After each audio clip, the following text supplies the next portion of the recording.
Okay, we think we found the house that could be the one. So what are the next steps in placing an offer? Well, if you haven't already, you're going to get pre-approved by a lender. What the lender provides is a pre-approval letter which shows the seller, hey seller, we are more than qualified to purchase this home. This gives the seller confidence to move forward with our offer. The next step is going to be for me to run what I call a comparative market analysis. What a comparative market analysis is basically a fact check of that list price to confirm that is what the home is worth. For example, if I run a comparative market analysis on a home that is listed at $450,000, but I believe the home is worth $410,000, well then submitting an offer $20,000 under list price actually isn't getting a deal. You're still paying what in my opinion would be over market value.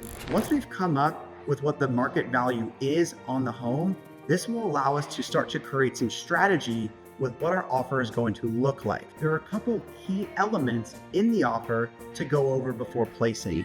Price, seller concessions, and option period are going to be three of what I consider the most crucial parts of the contract. So what are the difference between price and seller concessions? Well, to a seller, it kind of, in a way, is the same thing. So for example, if the house is listed at $450,000 and we offer $410,000, which is $40,000 under list price, that is the same as offering $440,000 with $30,000 in what I call seller concessions. That is going to be a $40,000 reduction to the seller's net at close. So why in my situation then, for example, would I maybe prefer seller concessions over a reduction in price? Well, what seller concessions is, it's as a form of cash provided by the seller that you can use to do things such as reduce your closing costs down to all the way to zero in a lot of cases, or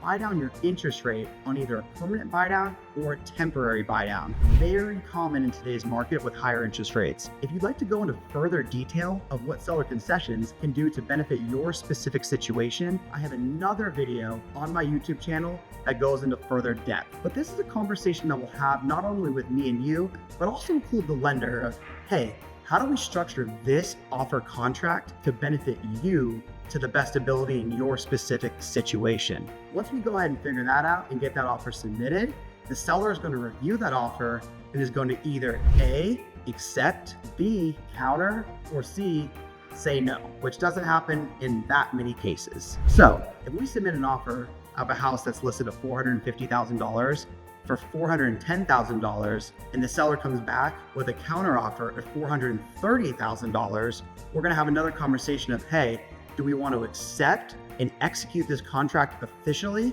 which means that the only person that can back out at that point is you as the buyer, or do we want to re-counter again and see if we can get a little bit more of a deal? Once both parties have signed the purchase contract, then we are officially under contract. Day one of the option period, which I go into in another video on my YouTube channel, will start the following day after all parties have signed.